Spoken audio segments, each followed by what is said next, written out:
Hey, yo, what's up? This is Ice-T representing for Hype Magazine. Stop playing. Hey, what's good, everybody? Welcome to another live session with the Hype Magazine. I'm your editor-in-chief, Jerry Doby, and today, as a journalist, I get to pick off one of my bucket list items. I have a special guest today who's been a driving force in the entertainment industry for over 2 decades. His early days at AllHipHop.com to creating the iconic Next 48 Hours series. He's been a visionary behind some of the biggest moments in hip hop.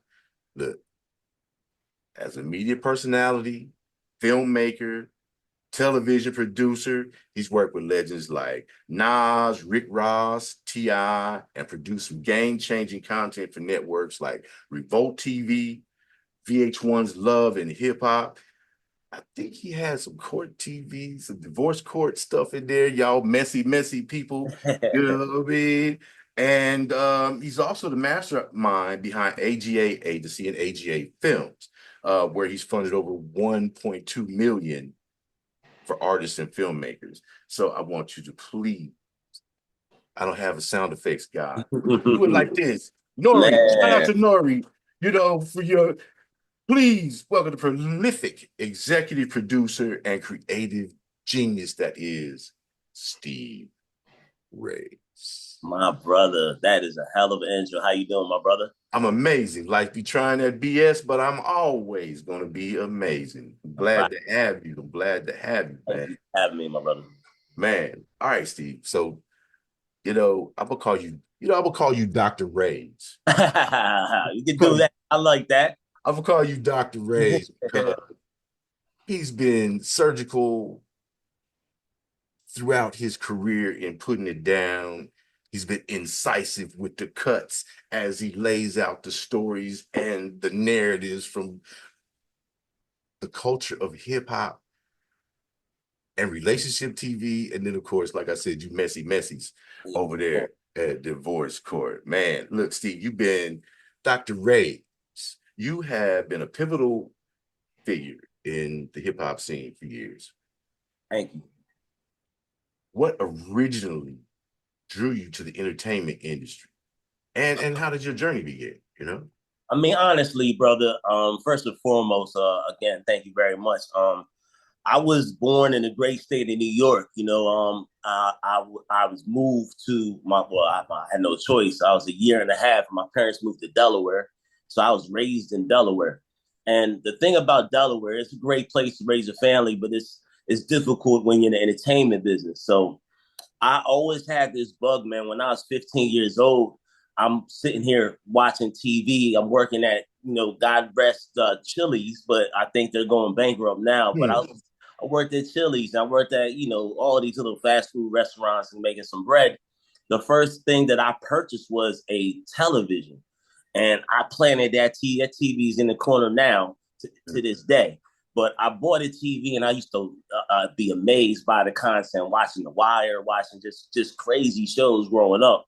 And now I always look at that stuff and be like, how can I, like that movie's kind of whack. Like I could do better, as a kid. I'm just like, man, this thing is not what I really thought it was cracked up to be. These movies are this or that. And I was an early movie critic. And then obviously at the age I'm at, I'm almost aligned with the birth of hip hop. So as I grew up, shout out to the local radio stations in Philly. That's the market that we got. So Power 99 and whatnot, we were getting like these this amazing sound called hip hop, and it was just coming more and more every day. And come on, you're a kid listening to hip hop in the 80s. It's just something that you start to you gravitate to, you get amazed with. So my process has been a merging of this whole. I love this television space, but the hip hop started just calling. And let's just fast forward. Now I'm going to college.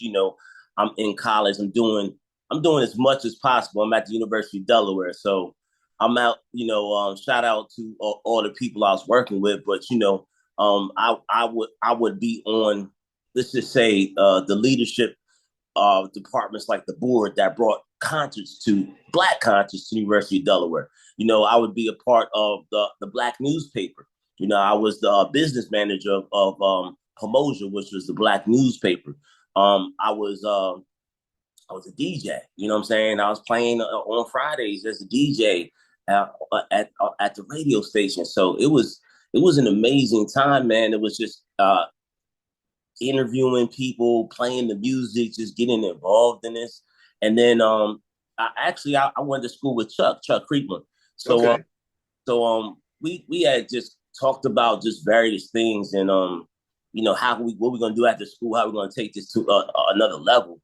And shout out to Grouchy. We all went to the same high school, you know, in Delaware. And you know, ultimately the internet started to pop off. You know, we were just starting to send emails in college and whatnot, and seeing these websites pop up. And then we saw that as the future. It was like, of course, the source and, you know, all these periodicals were popping, but I wasn't, just so you understand my history, I wasn't an English major. I wasn't into any of that at that time. You know, Chuck was the journalist. He was the English major and all that. And I was like this, like I said, I had the heart into the visual side. And there's, just so everybody knows, there's so many opportunities in this hip hop space.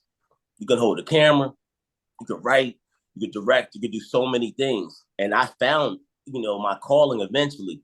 But as we were going through this, we started a website called tantrum-mag.com. And it was just a website that was reporting on working with hip hop. And then eventually, Grouchy had AllHipHop.com. And we were like, why are we competing? We're all from the same area. Why are we competing? Let's merge and join forces. So back in 2000, I had accepted a job, and you know, I started moving in the technical space. So I accepted a job, and come on, this is 24 years ago, bro. I was making 60,000. This was 24 years ago. I had a two-way page, a cell phone, and a laptop, and I was supporting websites like tennis.com, Rydell. I was building web servers. So I ultimately left that space, moved to New York, and started my own company. It was called Imagine Access Consulting. And then let's say around 2001, 9/11, you know, I had a company. I was outsourced to a Fortune 500 company. I had about 15 employees. We were doing a Windows 2000 rollout for a Global Crossing as a Fortune 500 company. I'm still mad at you for Windows 2000. I hate it. but of course, my technology side, I was like, man, this is a dream opportunity. Just getting, man, come on. I thought I was making bread at the company that brought me to New York, man. I had my own company, so I was billing out at $75 to $100 an hour, you know, and I was just 2 cars living in Brooklyn, you know, just doing my thing. And then 9/11 happened. We were 3 blocks away. Now we would roll out the computers late at night. So this happened in the morning, but I had 2 full-time employees that were working there, and trying to get on the phone with them. The towers fell down. It was crazy. My boys, Max, he got covered in the soot, you know, and everything that happened at that attack. And of course, man, the economy fell out. So within 3 weeks, we went back to work. In another 3 weeks, the company kind of bellied up. So I'm sitting around like, all right, you know, I have this technology background, but I still had this itch. Like I still had this, you know, it wasn't too long ago. I was interviewing people like, you know, Big Pun and just doing like amazing things, you know, just with the Tantrum Mag and even with AllHipHop, just doing some journeys with them. And then I looked back at AllHipHop and I saw they were on like a $9.99 webpage. And I was like, guys, I could build you a web server, you know. So I actually built AllHipHop.com's first web server, and that allowed them to make money, allowed them to serve ads. That's how you make money on the web space. You can serve your own ads and own your own web space. So with that being said, that put them into a level of profitability they never saw. Also, at the same time, I built a streaming server. So the streaming server allowed me to stream music and videos. So, because I saw the vision, this was like 03, 04. I was like, bro, we need to be on the cutting edge of what this technology is today. And at that time, it was 56K connections. It was horrible, but there wasn't too many websites that were streaming interviews. So ultimately, I got us in a position where we're interviewing Cameron, Fat Joe, and various people that you can only see on MTV, BET, the television shows, or you could go to BET.com and start seeing these videos. And then you could go to AllHipHop. So when we were competing with the big dogs, like those were the big dogs back in the day, volume.com, just SOH. Yeah, those, remember those. So it was like we were instantly getting into this category, started getting and raising our profile.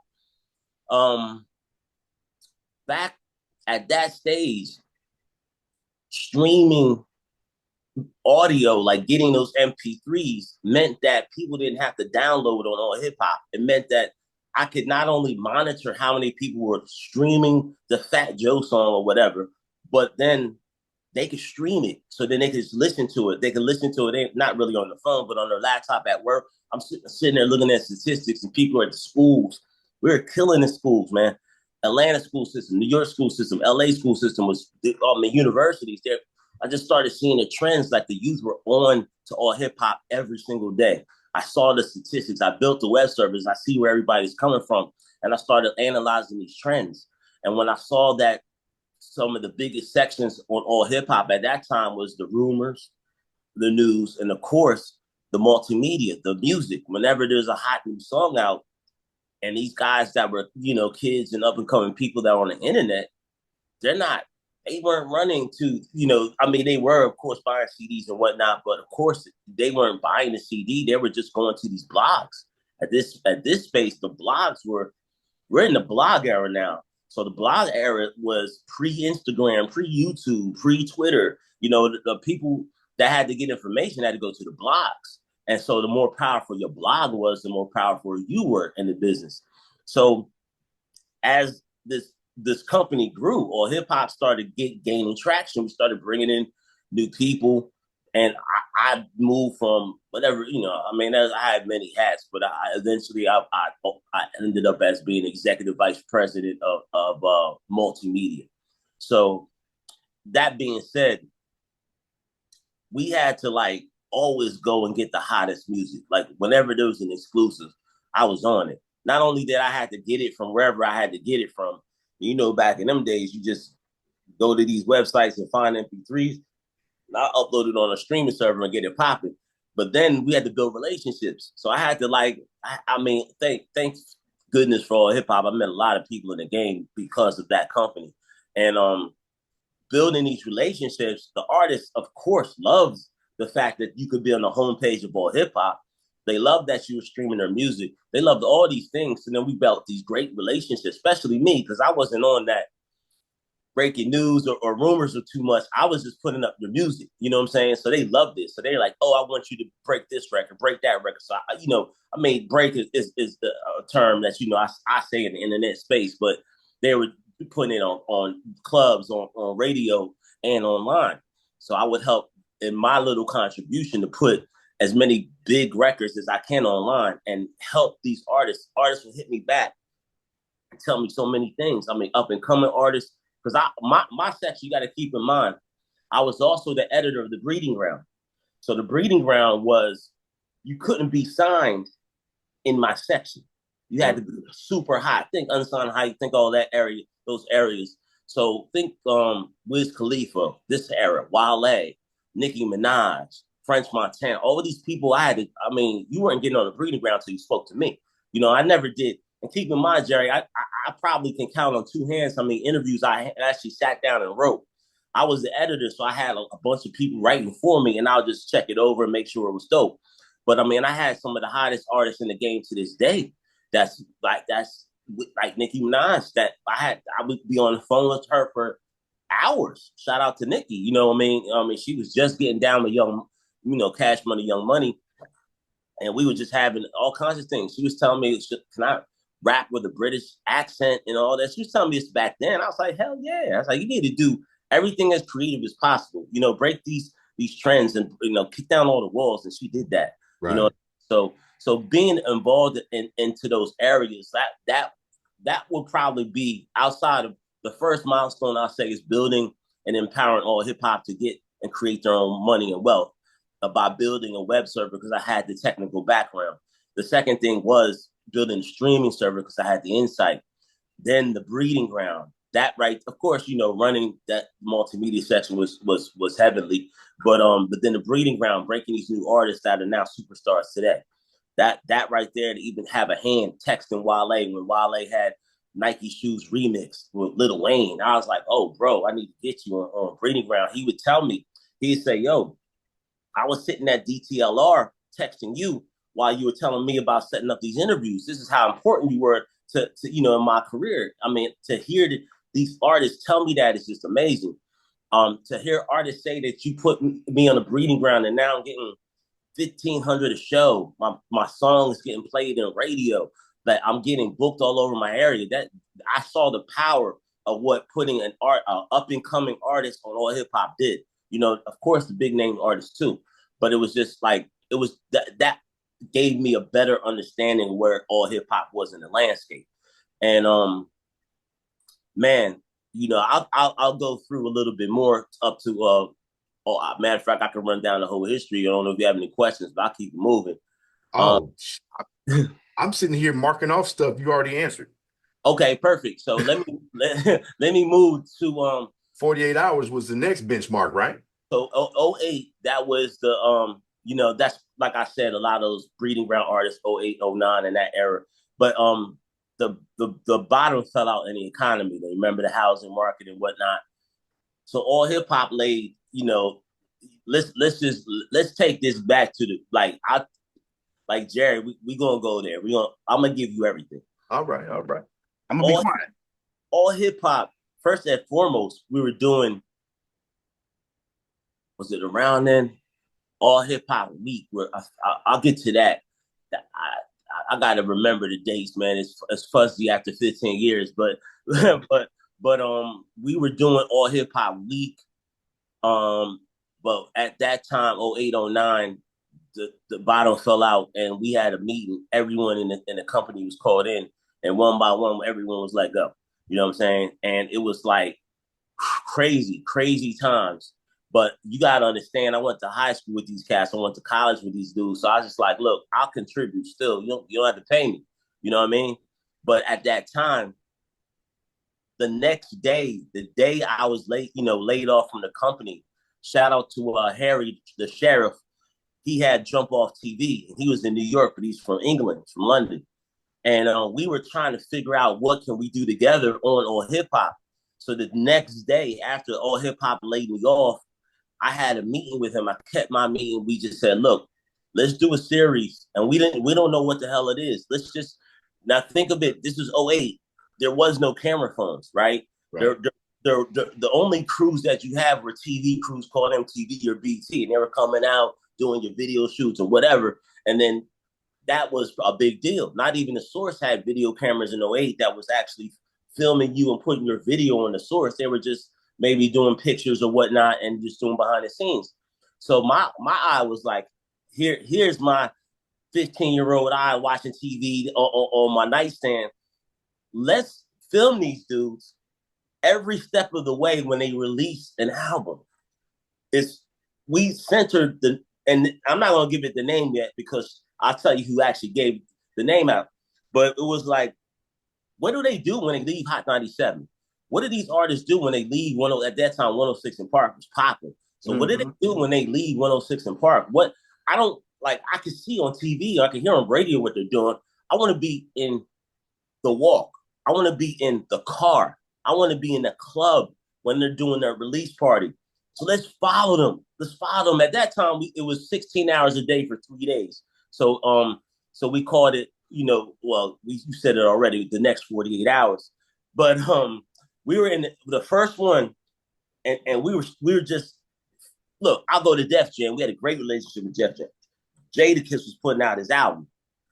So I told Def Jam, look, we'll do this, we'll follow him around, but this is what I need. I need to follow him everywhere. I want to be in the car. I want to be there. They're like, nah, not really, but you can follow me around. We'll give you access. And I started becoming this producer. Now I'm actually like, all right, I got to get permission to have my cameras at Hot 97. Okay, who do I got to talk to? All right, I got my names. I put my list together. I had my own list separate from Jadakiss's list. You know what I'm saying? So now I'm actually producing web content. So now, and I've never, shout out to Harry. We always had a crew, so I never held the. At that time, keep in mind when we started the multimedia and we were doing interviews. Yes, at the early stages of Fat Joe camera, I'm holding the camera. I'm doing that work. I'm editing the videos. But as we get to this series that me and Harry created called Next 48 Hours, he would do the video. He was an excellent videographer, and we would hire an editor. And our concept was, you guys still keep in mind, short form content was always valuable online. We wanted to do something historically different. So we were like, each day is going to be a 10-minute episode, right? So you're going to watch this for 10 minutes, and we're going to make it so captivating that you can't turn away. So our first one was Jadakiss. We're filming them, and we're like, damn, what are we going to call it? Because at that time, we still didn't have a name.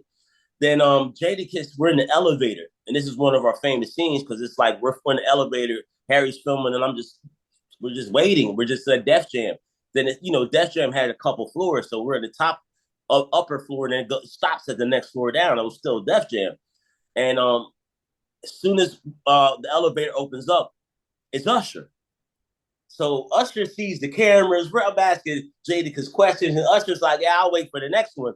And JD's like, yo, I remember a story. Let me tell you something about Usher. I was walking down LES in New York, and I seen him. He was walking, and he was chilling, and he was walking down with no security. You know what I mean? With that Jadakiss accent, and he was just like so surprised that Usher just walked down New York with no security when he was just bossed up. You know what I'm saying? They were all bosses, but he just saw him chilling. And then I was like, well, those are the stories you want to hear.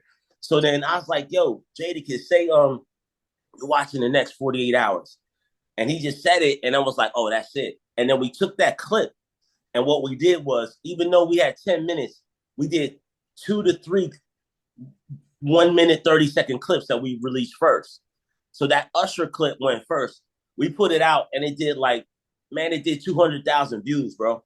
It was amazing. At 08, 09, it did so many numbers that we were like, oh, we're on to something.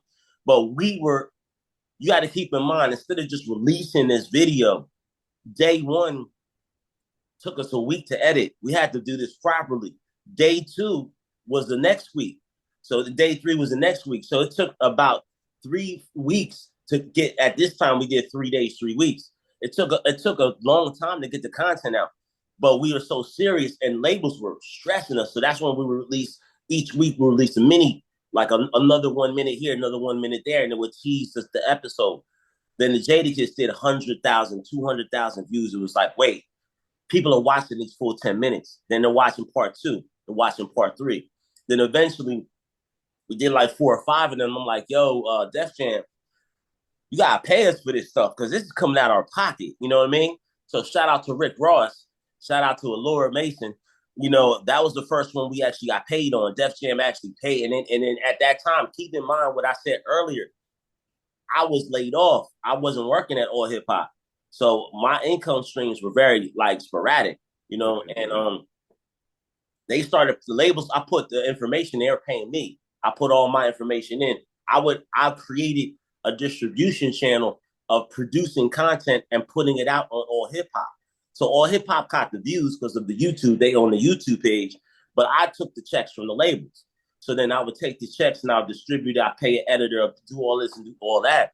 And next thing you know, you got to keep in mind, in 09, at this time, we got to think Jadakiss, Fabulous, Ghostface Killer, Redman and Method Man. These are the ones that kind of did our thing. And then we did Raekwon. So Raekwon, Only Built for Cuban Links 2 came out. So this was 2008, 2009. And Ray was amazing. I think that was one of the best ones I did. And it caught so much attention that MTV was like, yo, we want to do something with you. You know what I'm saying? So now keep in mind, like I said, we're producing web content that are getting hundreds of thousands of views every time. We get 300,000-400,000 views each time we put something out. And that was hard back then. You know what I mean? It's a little easier now because everyone's online. Right. Back then, your time was divvied up to MTV, to other places, and people just didn't even have a computer at some place. You know, the digital divide back then and all of that, you know, people just had to go to school. That's what I noticed. A lot of kids were watching our content at school, you know, so they didn't have computers at home. So now we're actually building this content.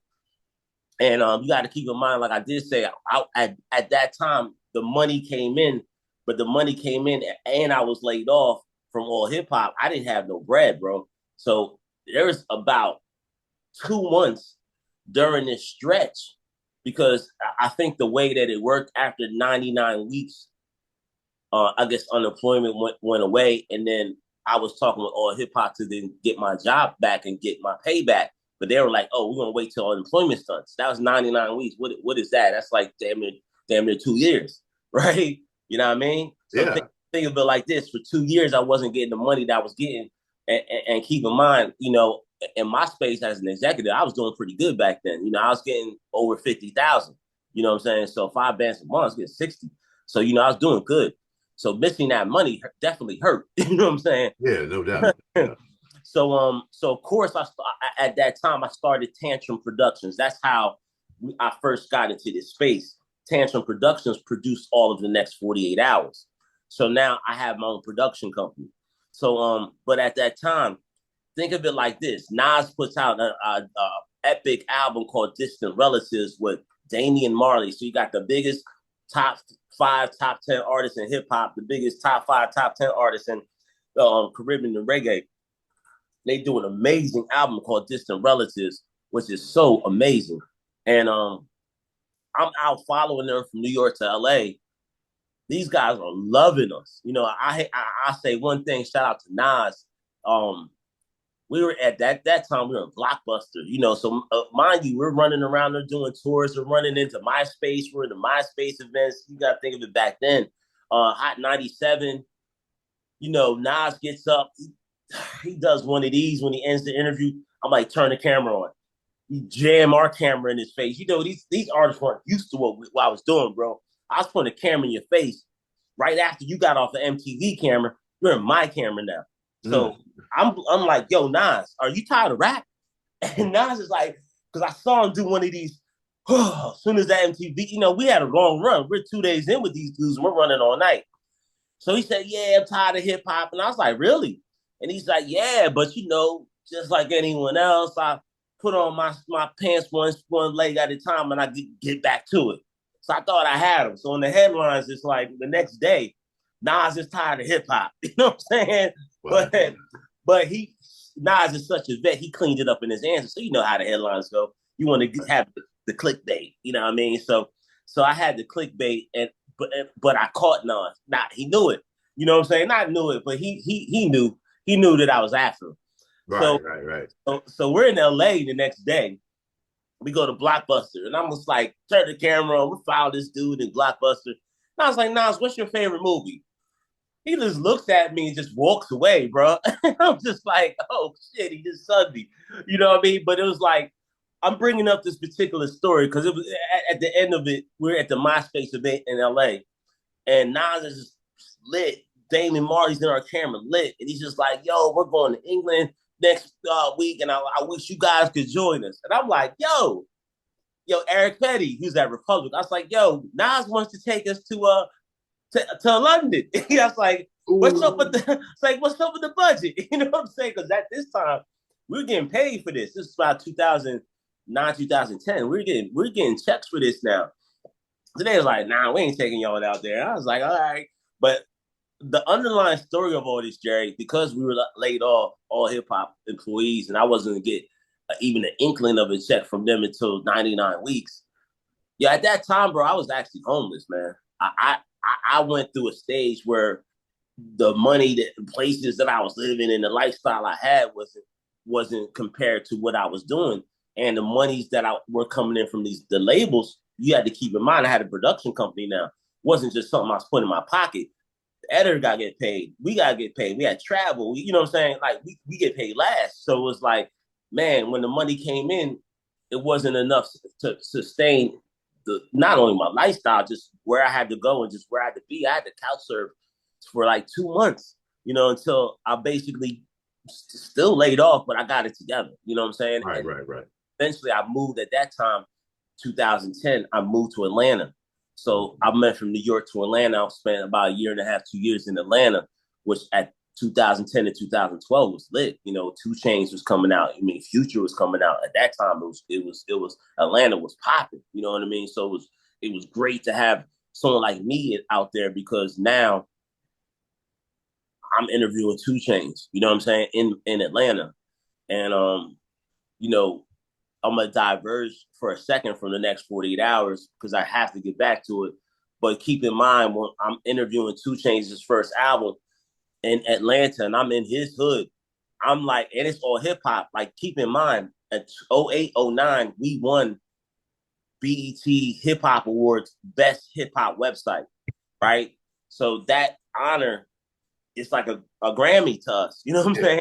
Like, who doesn't look at BET Awards and want to be on that red carpet and want to be on stage? So Chuck and Greg was on that stage. They took the trophy home. I was on the red carpet. You know what I mean? Getting interviewed by bloggers that have to interview us. Our competition had to interview us because we're walking down taking this coveted, opportunities, this role. And I was one of the architects. I held my lane down.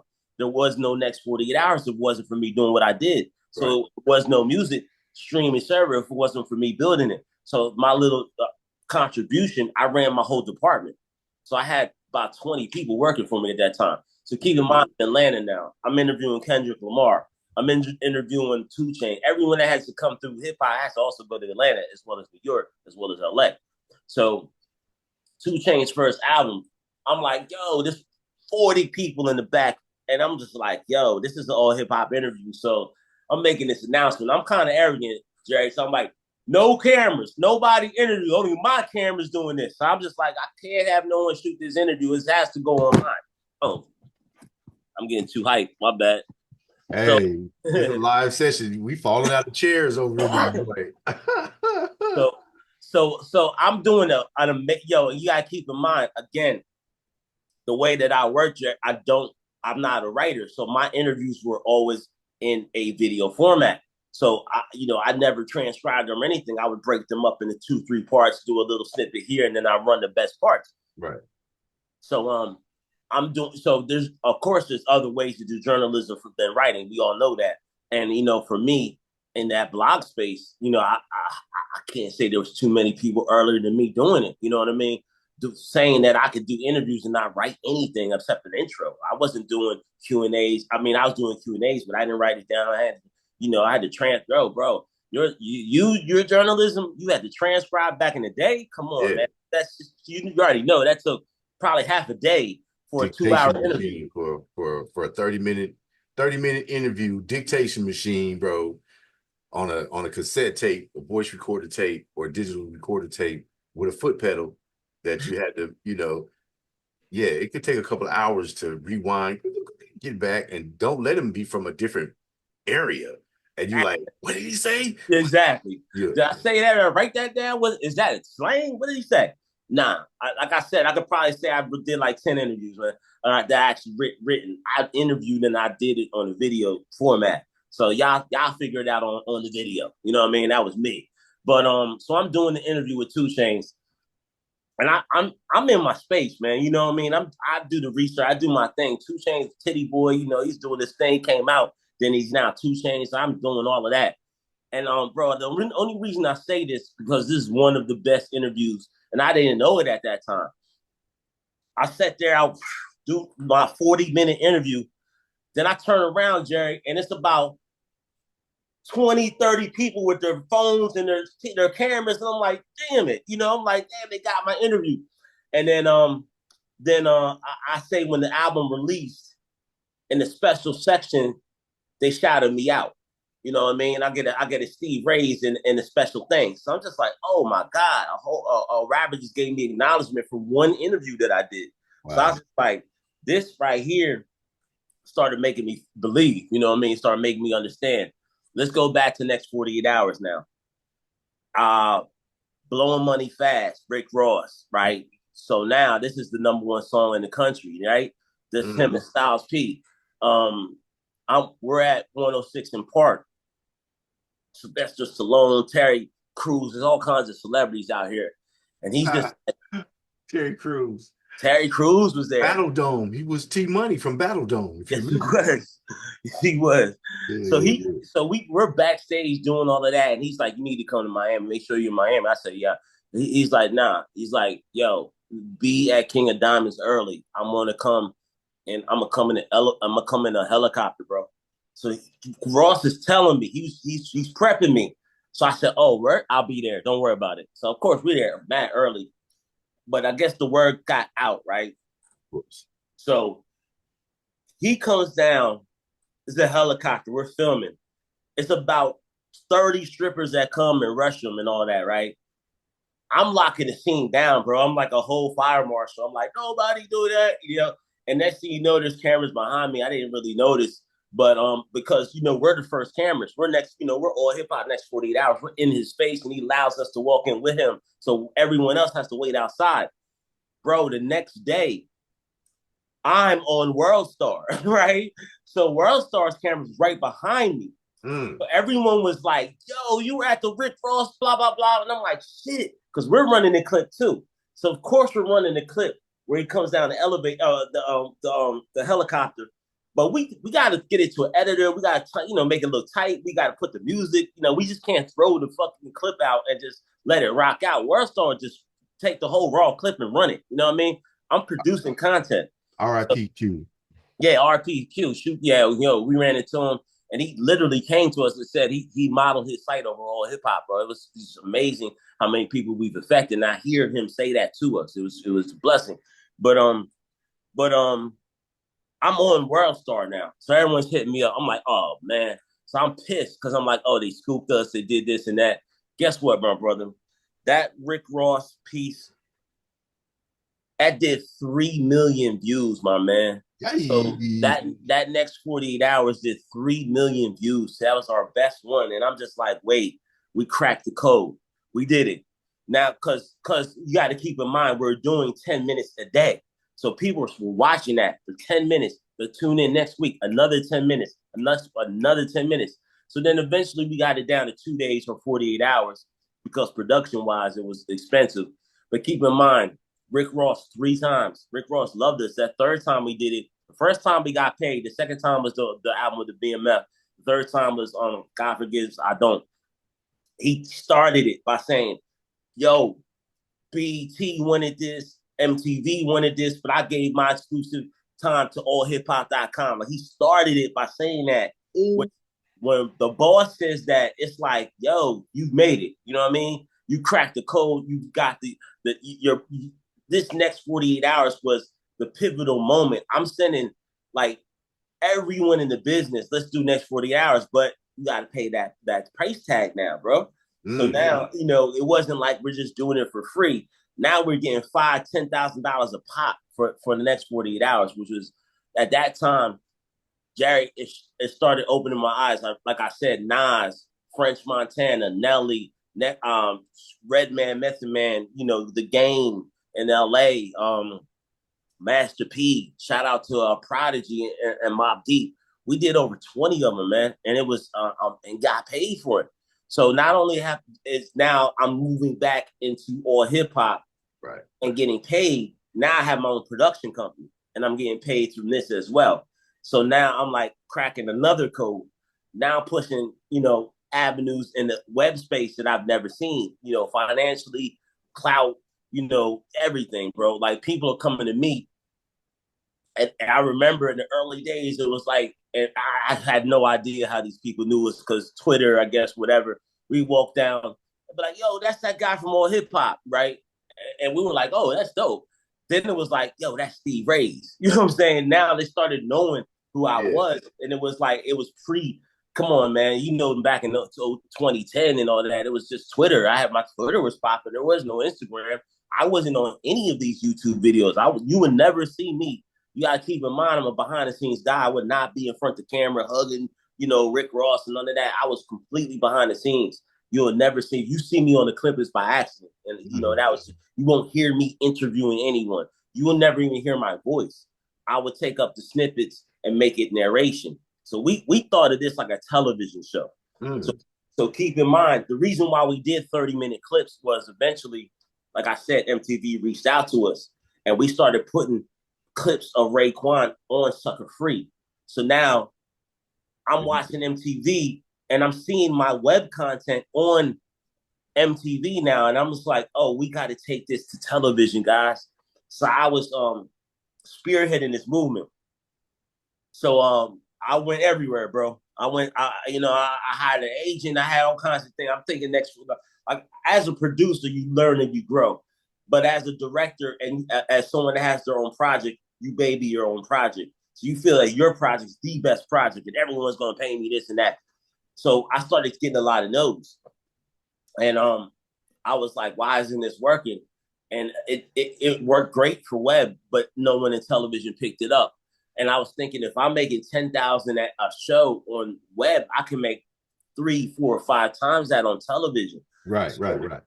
So, with that being said, when I got all these no's, it was disheartening. You know what I'm saying? So now camera phones are popping, right? Now everyone got their own camera. You know what I'm saying? It wasn't the film crew. 2012, everyone had the whole film, cameras, phones, and they're doing all kinds of things on their own. They don't need all hip hop now.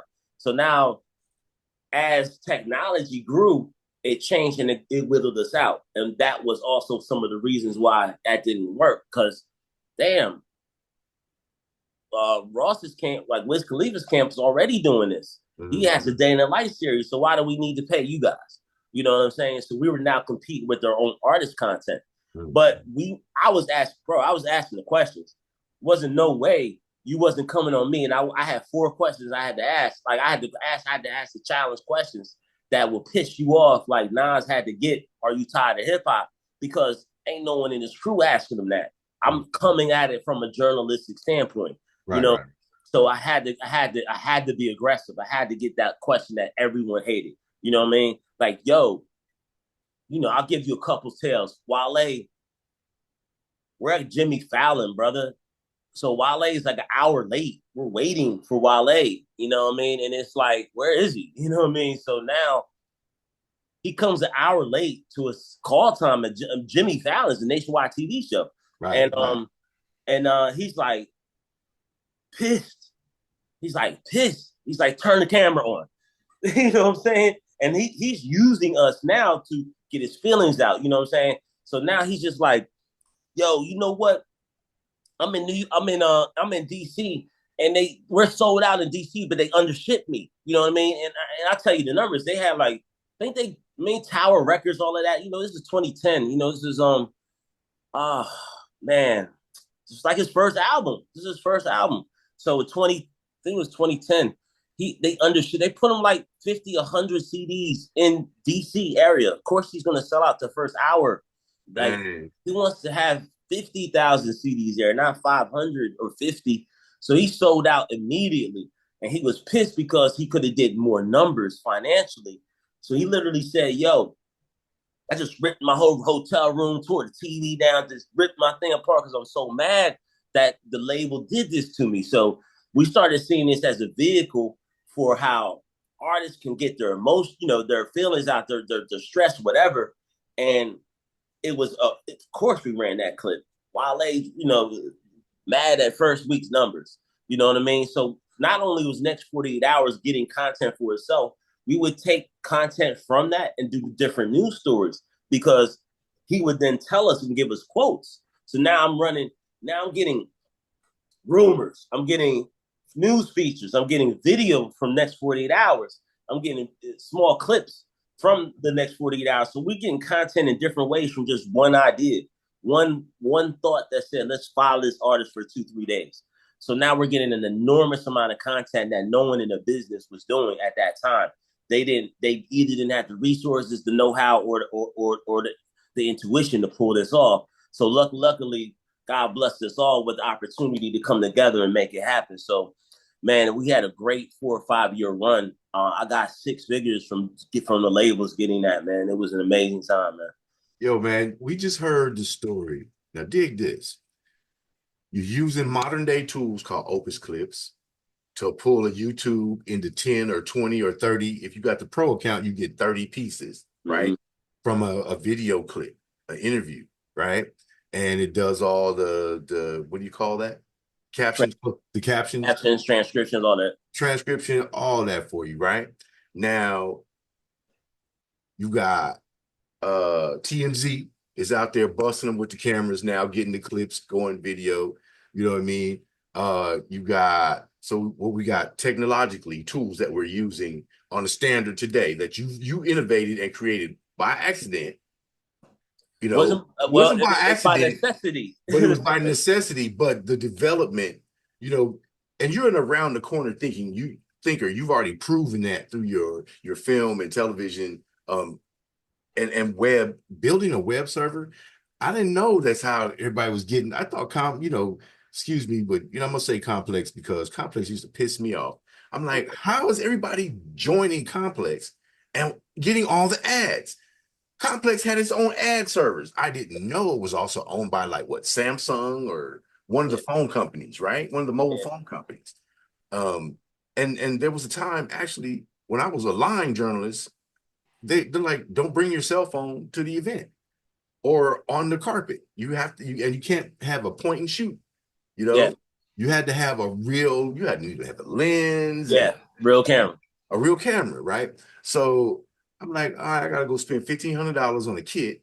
You know what I mean? And y'all better not bump me. Because that was my last $1,500. You know what I mean? I had one of those cameras too, bro. You had the still shot with the DSLR, the camera, or you had a video camera? You know what? When they started, when EOS came out, and they were shooting the action shots with the tennis players. Yeah, I remember. I said I got to go get the EOS Rebel because it shoots speed. Yeah. And I'm not a photographer. I don't know nothing about settings. It had an automatic, and I could go click, click, click, click, click, put it on sport. And catch people coming down the carpets, and I caught moments. Right. Then in LA, the photographer is Arnold, Mr. Arnold. Okay. You see him tall, light-skinned, gray, bro. That's the photographer. Right. Handling clients and watching him. And I'm going, oh, okay. So I went to the Nickelodeon Awards, and I had Philip Tan. He was the martial arts coordinator on Batman and all that, right? So he was my PR client. And that's when we were doing hard copies. I had the beta tapes for the demo sizzle reels and all that, right? Right. So I'm watching Arnold. I'm like, I got Monique sitting across from me with her man at the time. And then I got Philip Tan, and I got Dolph Lundgren is sitting there. And I'm sitting at this table. First time I ever got my picture taken at an event, right? I'm going, all right. And I just started watching him capture moments. He wouldn't say anything, didn't intrude. He would stand in the corner. And if you weren't paying attention and you were picking your nose, he got you. But he also would come and approach, and he would give you that eye contact, and say, is it okay? You get your paws on. Right. And then I just started learning. So I'm like, okay. But then I knew I had to go back into the military because that wouldn't make me enough money. For real. And that's at the time when you could charge somebody $500 a month, and it was bread. Right. We talking about, double odd. Yeah. Way back then. So I'm like, man, this ain't it though. Go back. I'd rather get shot at and make, less money. I'm gonna eat better, and I ain't gotta buy clothes, and I ain't gotta see anybody's face, and I gotta smile, right? So for me, so when you brought that up, I just wanted to say the tools and resources that we use, Opus Clips, and you're doing shorts, which is on YouTube, TikTok, you know what I mean, et cetera, et cetera. You were already doing these things that bean counters elsewhere sat back and said, what was the old school? And I say this because I'm going to just say, remember, and I used to have a street team. So we built the in-store displays at Warehouse and Virgin and Tower Records across the country from LA to Alabama. Mm-hmm. When folks used to come and do in-store performances, you know, when people moved the guerrilla tactics that we were using back then as survival skills and to differentiate ourselves from the different crews, they're making millions of dollars on that now. Yeah. You shooting Absolutely. What one clip, 10 minutes every week, you airing it. So it take you 3 weeks to do 48 hours, 1 week to process, the next week to air, process and air, right? Yeah. You can pull it, man. Now you do that in 3 hours, bro. Yeah. And have it all in one day. You know what I mean? Yeah. And don't have to be talented.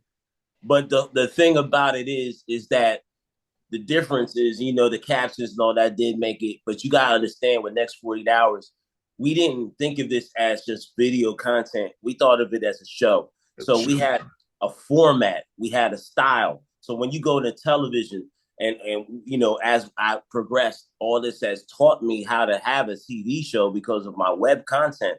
But because of my web content, I didn't treat it like web content. I treated it like a TV show, even though back in those days, there was Vines and there was like, you know, you could throw 30-second clips up on YouTube anytime you wanted. But what did we do? We had a graphics package.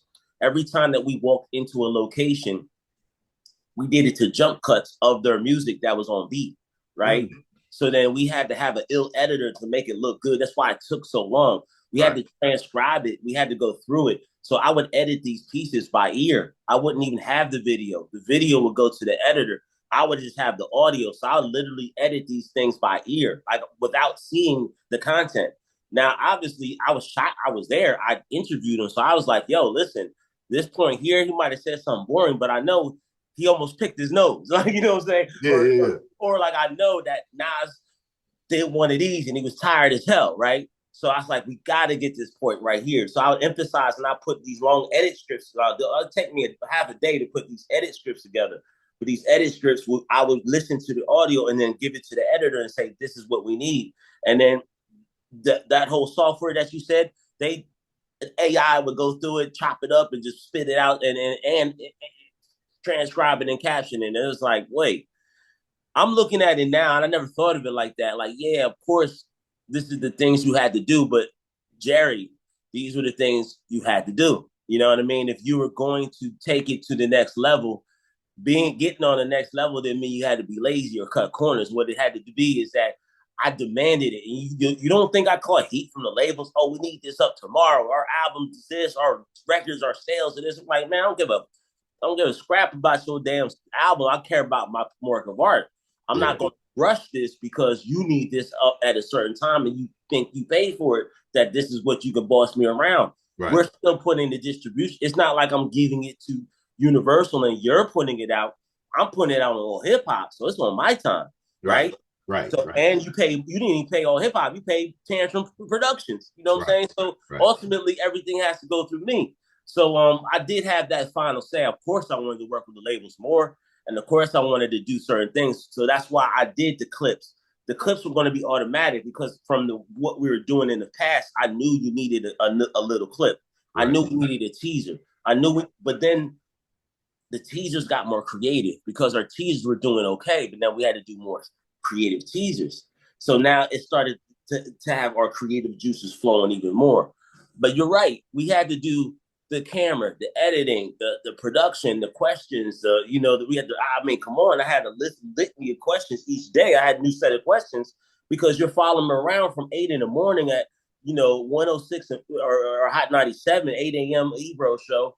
And then you're going to the Power to 106 in Park. You're eating lunch in the car. Like, keep in mind, ultimately, by the second or third one, I'm in the car, Redman and Method Man. They're pulling out bags of weed, right? Yeah. And they're like, this is how we get down. And I'm like, this is what we need. I needed the footage in the car. At first, they wouldn't let me get in the car. Then I had to demand not only am I getting in the car, I'm getting in the trains, planes, and automobiles. I'm getting on everything. Everything. So I was on trains with Wale. I was on planes. You know, of course I went on planes with the artists, but I would get my own flight, and then we would be from New York to LA. And the next day we were there. Right. You know, oh, we gotta get on overnight flight. Bam. And this was before these labels didn't pay us until, you know, sometimes net 30. You know, I couldn't get paid until after the shit was done. So, you know, I had to put this in our pocket and just go, bro. But that was the whole concept, was if you really believe in the dream and the concept, you're not going to do it half-assed. And now that you created something that no one else has created, you have to then pioneer this into a way that no one else is going to do it. So I had to make a trailblazing opportunity into a situation that took me to television. And because of that experience, it allowed me to understand what producing was. Of course, you're a web producer, but I was doing web content that when we put it together, we did a short documentary with Raekwon. We put all three pieces together, and it was 27 minutes. It was basically a 30-minute piece.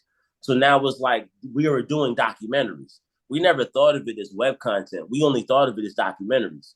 You know, now 10-minute documentary, 3 parts, put them together, it's 30 minutes. Then at the end of it became 2 minutes. So it was of it 2 parts. So it'd be like 8 to 10 minutes. We shortened it a little bit. So now it's 8 to 10 minutes, 2 parts. But that's like 16, 20 minutes. You're not playing around, man. That's a lot of work. You know what I mean?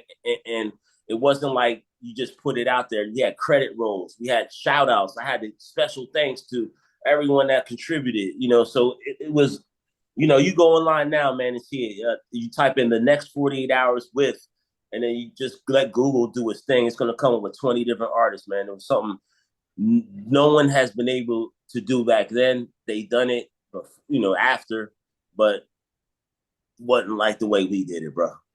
Over 2 decades in the industry, you know, people may have pigeonholed you with AllHipHop because that was the brand that was kicking through hip-hop. It was the leadership.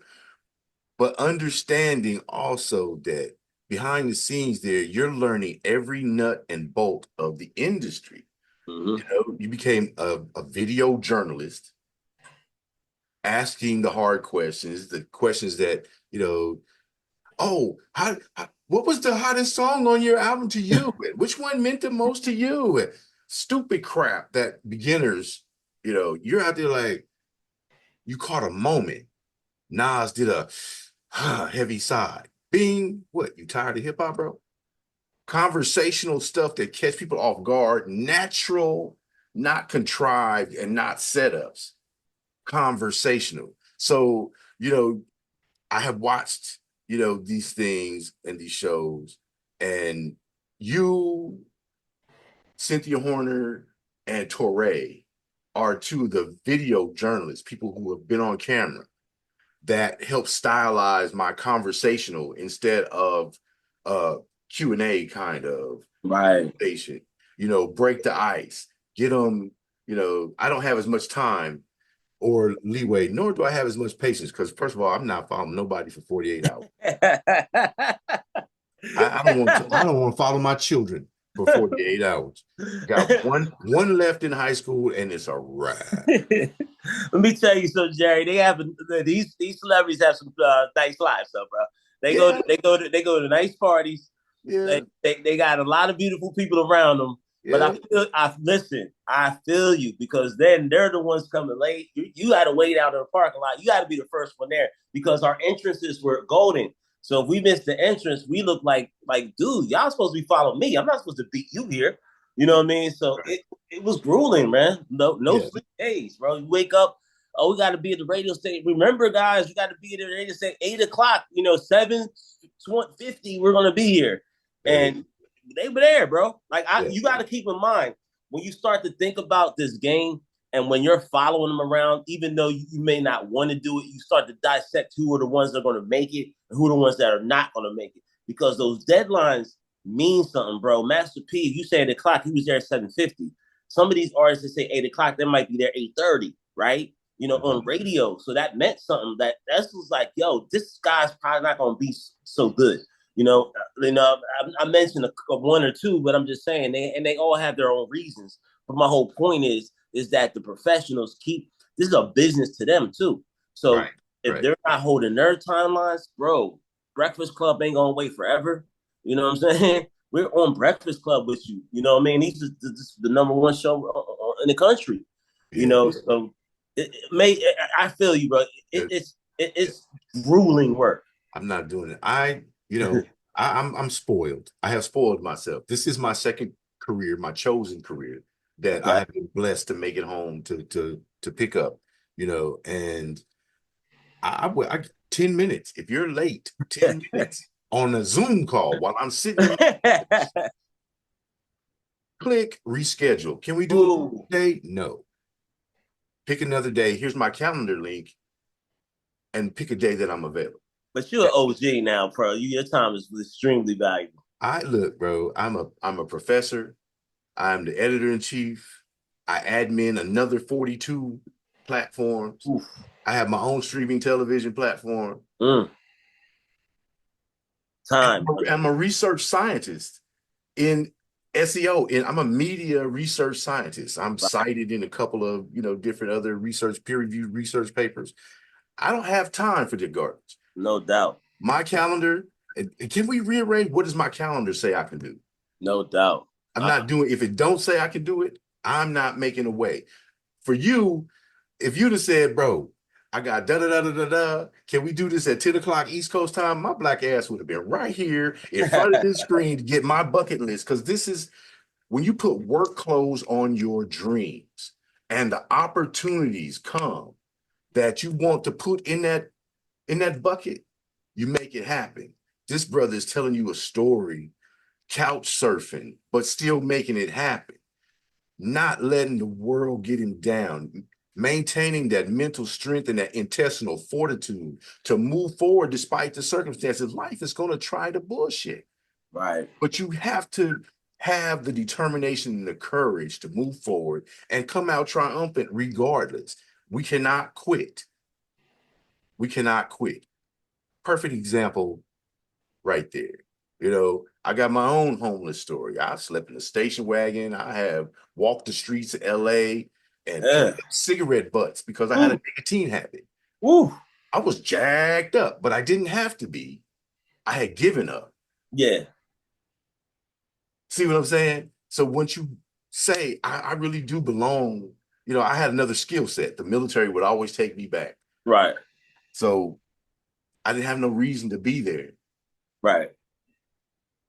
Nobody threw me out. I chose and got lazy and gave up on myself, and then, after having great opportunities. But your story is, I didn't give up.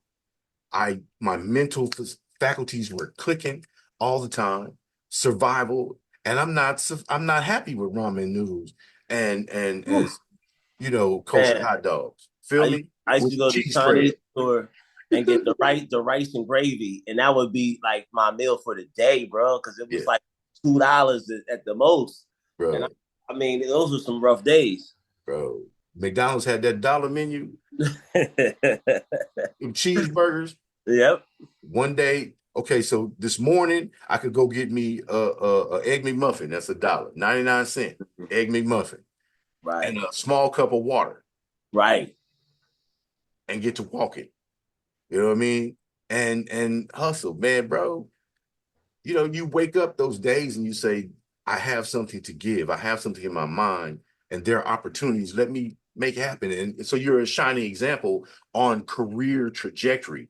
I remember when we were talking a couple of weeks ago, we were talking about adding the career trajectory. And so that's why I mentioned that you went out there, learned the nuts and bolts. You're learning how to edit. You're learning how to transcribe. You're learning how to enter your closed captions and things like that. And you're designing and formatting a storytelling opportunity in video. Yes. Bro, look at where you are. Man, I appreciate it, man. Come on, man. You're helping people. Even at your worst, you were still helping people feed their families while you were couch surfing. My brother. Integrity, like in the military. NCOs eat after the privates. Yes. The people that you go to send to go first, they eat first. Right. Take care of your people. Doesn't matter if I only get the corner of the student. Corner, you might not have anything left. I might get to stick my finger in there and get some gravy, you know what I mean, and go find me a sea ration. And you can't complain. You know what I mean? Yeah, my editor, I was getting money. That's what I said at Nas when I was doing that, when I was couch surfing. So at that time, my editor had to get paid, and she wasn't no joke. Mm-hmm. You know, shout out to her. She's a producer now. She works at Dish Nation. She works various places, but at that time, she was a still editor, and she demanded that she gets this money, and there was no way on something like Nas I was gonna have step. So yeah, you know, at that time, I think that was the only time that I was homeless at the next 48 hours I shot, but it was the one that meant the most to me because at that time, not only is he both of them icons in each genre, but now it's like, bro, I had to go back home and had lived out a suitcase. I'll swear to you, my brother, I slept on a bean bed when I got back. A bean bed, bro. Imagine putting 3-4 hours of sleep on a bean bed and just get up, go on your laptop and go in the corner somewhere in a studio when you bumming it off your man's who was your partner. That was my partner at the time. He, you know, shout out again to Harry. I was couch surfing on his bean bag. You know what I mean? Then when it was over, he was like, yeah, you know, you got to go. I got some company coming over. Next thing you know, I'm on the phone finding somewhere else to go for the next maybe 3 or 4 days. And then maybe a week, you know what I mean? Then I'm getting fly. And then you got to keep in mind, people are flying me out places. So I'm getting flown out. I'm hustling.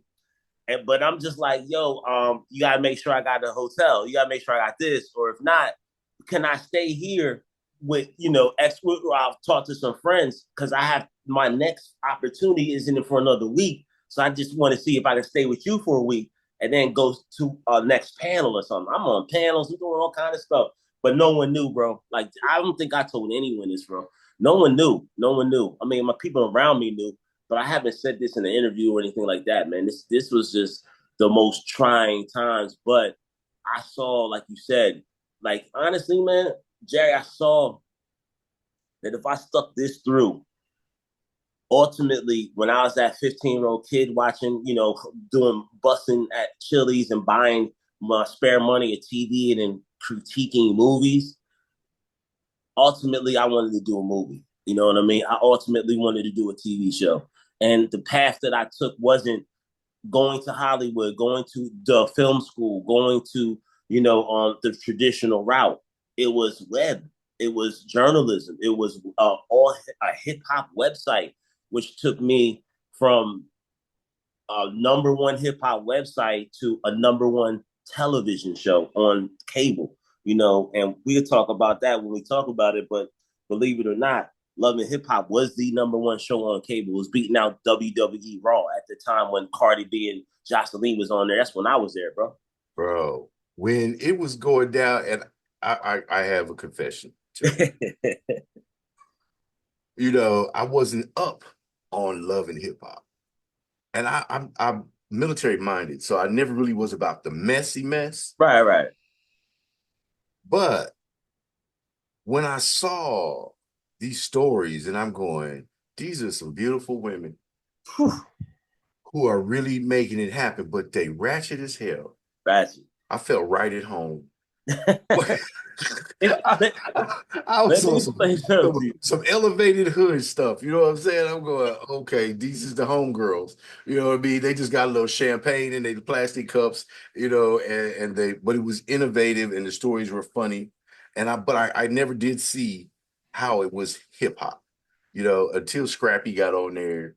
And you know, I was like, how does this merge? But you made it merge, and talk to us about the innovations that you brought to that. Well, so after, let's move past AllHipHop. There was a time where it plateaued, and I knew that, you know, the writing was on the wall. Mm-hmm. And from the space that I was at, which was, you know, the next 48 hours, that stopped. And I started pitching shows, and the next 40 hours the show did not work, you know, and to me, it was like, but reality shows were on the rise. And the funny thing is, shout out to Amber, because I knew a lot of people in the business. I lived in New York City, so the headquarters of these companies at that time was Eastern Production. Eastern was the production company. They were at 26th and 11th Avenue. You know what I'm saying, in New York City. Mm-hmm. So I say all that because I went there and I worked there. You know what I'm saying? But what it was they would call me, and the people that were in the hip hop space would call me and be like, "Yo, who do you think would be good to be on this show? Because I see you always around. I see the next 48 hours. Do you think Raekwon would do it?" And I'm just like, "No, hell no, Raekwon ain't gonna do it." You know what I mean? Like, hell no. This was a balancing act. Television is a balancing act. I was a casting producer, so to get people on that show. Now, contrary to what, first of all, it's a dirty little secret, or your little, I watched Love and Hip Hop and never wanted to admit it, your guilty pleasure.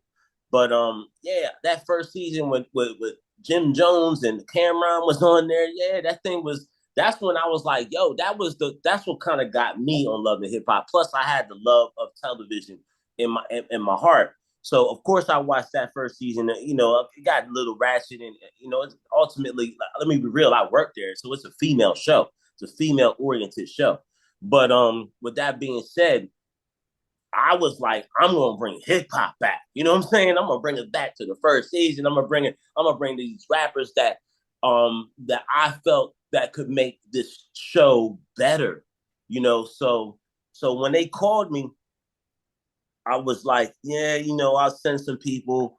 And then I started getting frustrated because I wanted my next 48 hours on television, but I couldn't do it. So I was just like, let me reassess, you know, and the way that AllHipHop was going was, for me, it was downhill. You know, it was just not, the blog era was, for me at that time, for what I was doing, it was, come on, at that time I was 13, 14 years in the game. So, you know, for me, it was just like, I have, like you said, you had another life. I had to find another life for me. And it wasn't under somebody else's umbrella. I had to create my own umbrella. Right. You know what I'm saying? But I wasn't there to create it at that time.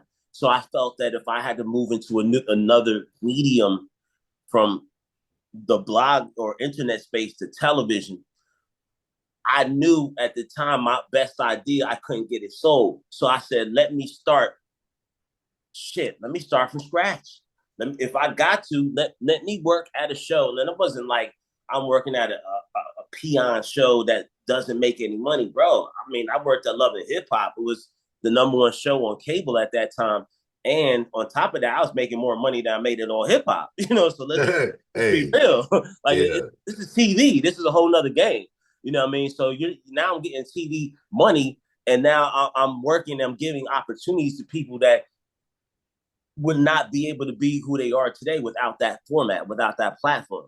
So at that time, I was on Love and Hip Hop Atlanta, and yo, I fought, bro. Like, Jerry, you don't understand. I give my hats off to females, because there's a lot of females that gave me opportunities, and because that show, from shout out to Mona Scott, shout out to Stephanie, shout out to Lisa, shout out to Amber, all these people gave me an opportunity, and you know, at that time, man, I'm on here like, yo, we got to change this. We got to bring some dudes in here. We got to do this. And I'm like, all this masculine energy.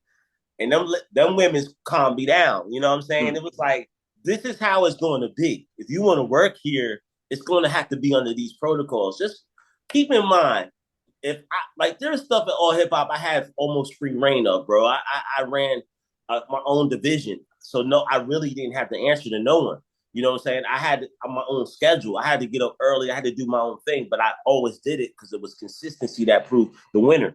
When you get into a work environment and you are chilling at home on your laptop, and you can wake up at noon if you wanted to, you know, as long as your work got done, you had to show up at work at a certain time.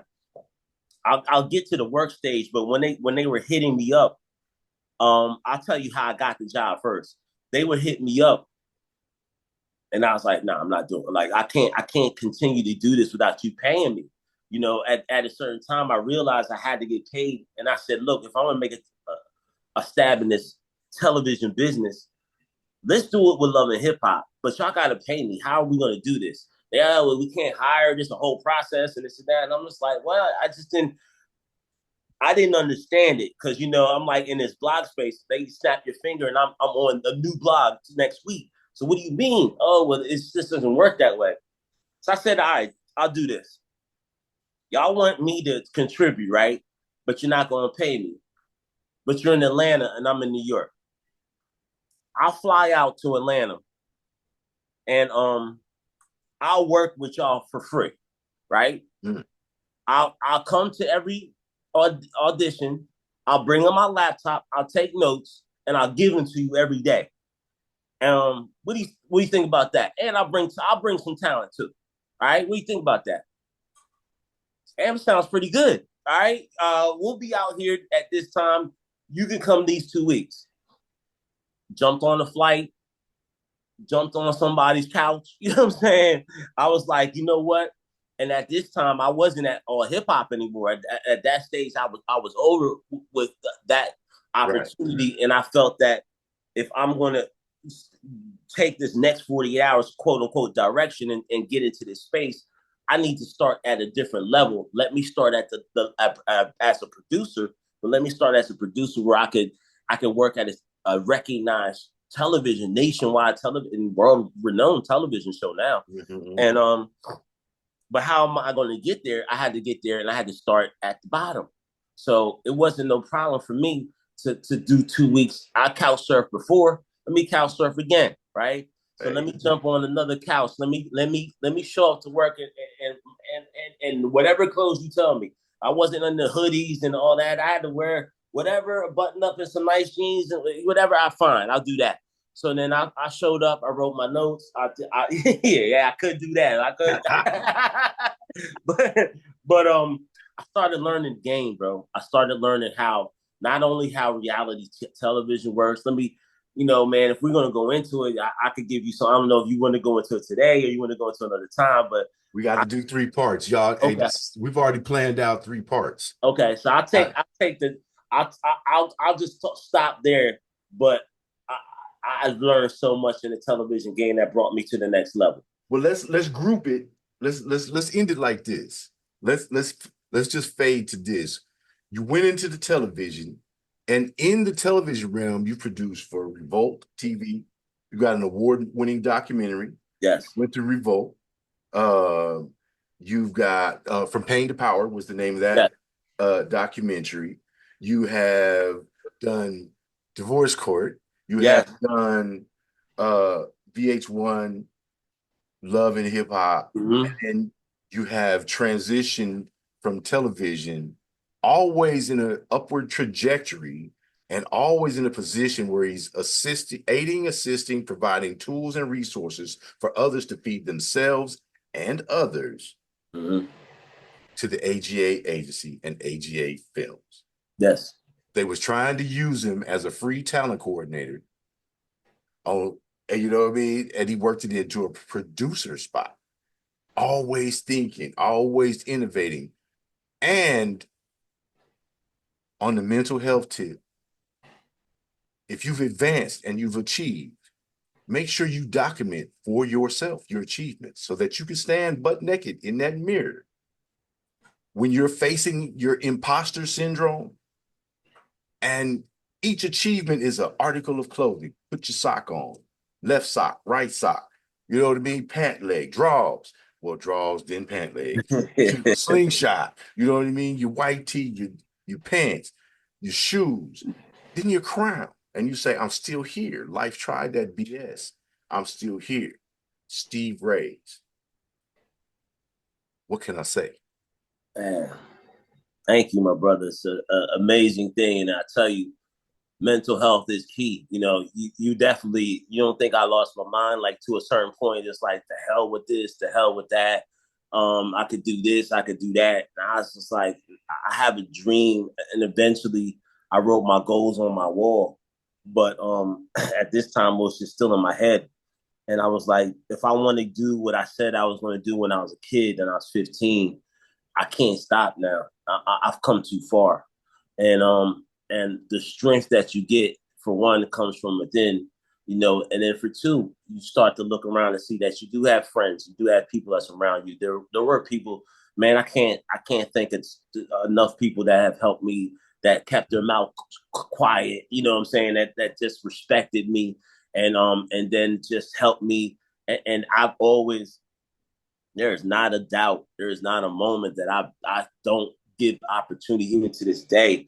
You know, I got people that I give opportunities to, because it's the give back is real. You know what I mean? The payback, what you give, you receive. You know, karma is real.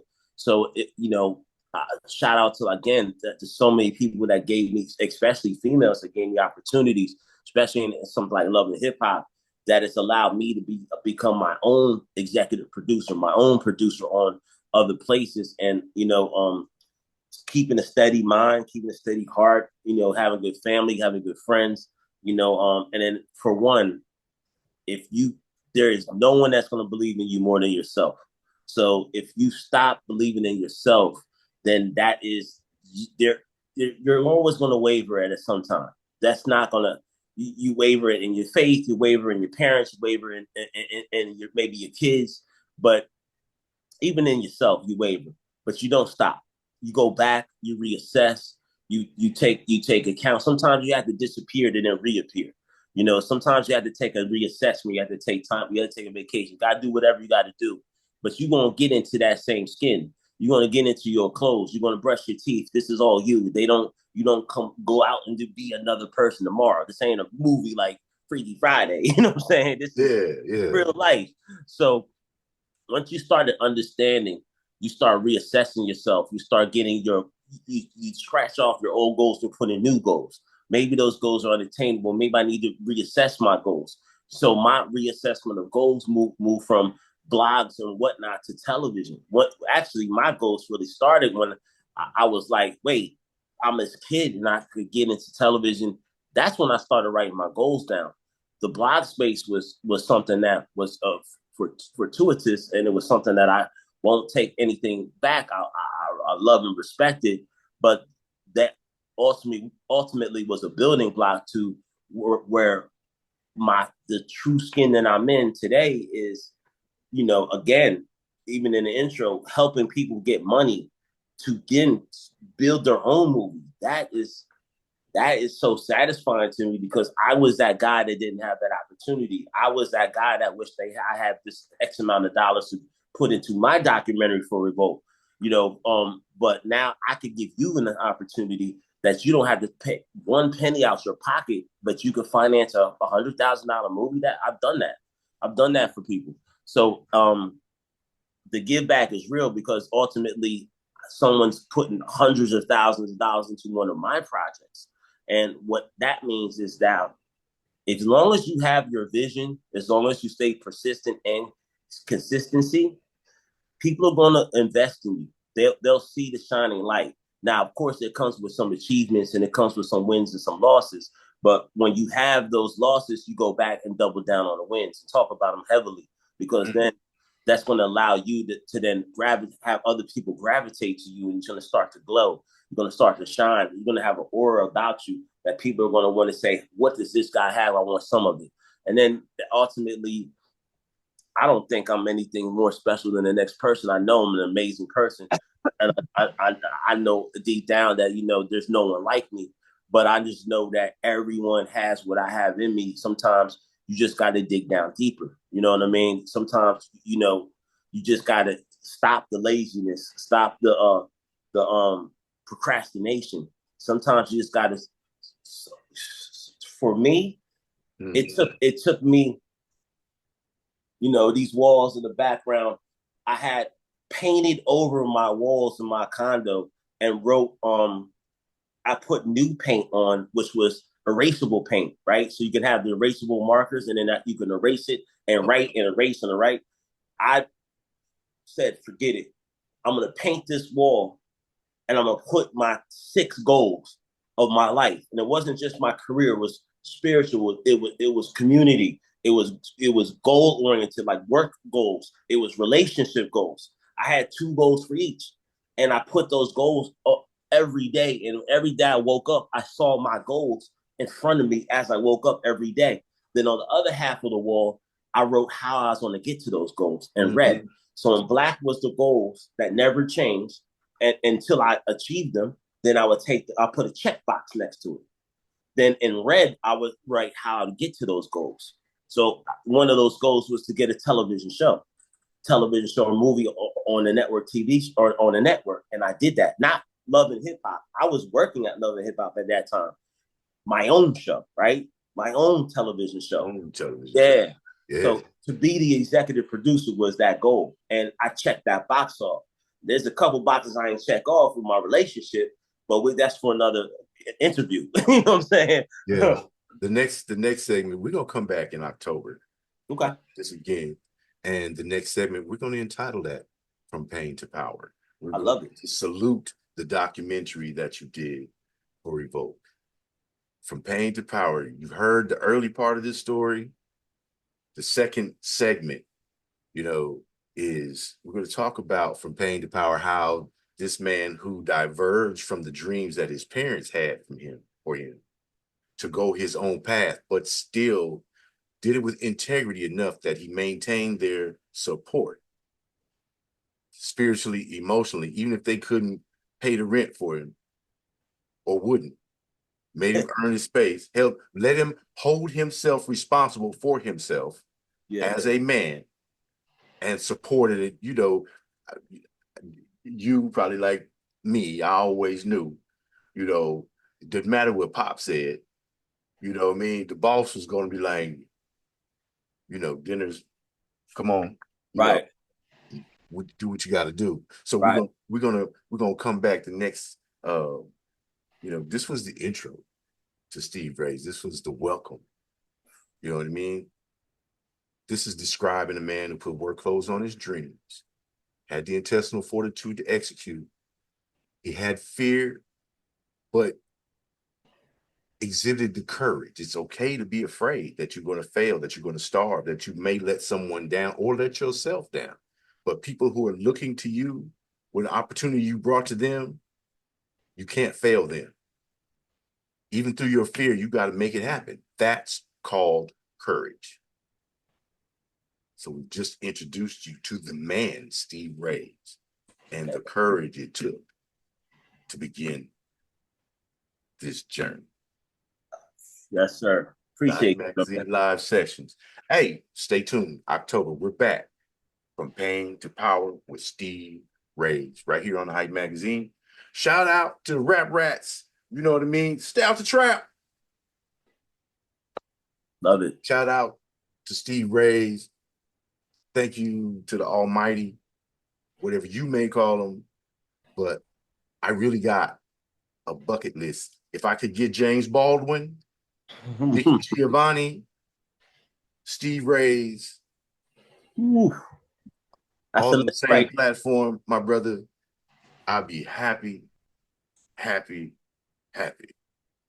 That's an amazing list. Well, you got one right now checked off. I'm here, brother. I'm in next month too. I'm ready for it, man. I can't wait. I got another whole tale to tell. Oh, it's going to be amazing. Y'all don't even know. Look, y'all don't even know. I didn't even get to none of that. Okay. I ain't get to I got to 3 dots. Okay. Jeez. I'm not done. I told you, bro. If I told you, I got you on the mic, it's a wrap. You can just be like, this is going to be something you're going to have to help me push, because we're going to get all the juice out this meat, my brother. And I appreciate it. Well, you got good gems out of me, man. Like I said, man, persistence is everything. I appreciate you. Your acknowledgments and your praises is ultimately humbling to me, man. And I will say this, brother, you've been through some amazing things. I draw energy from people around me, so I feel your energy. I'm glad that I got here to be a part of your platform. Praise to you. And, we'll do it again next month, man. I can't wait. Sounds good. All right, everybody, the Hype Magazine live sessions. Dr. Jerry Doby, Dr. Steve Raze. Until next time, we're out.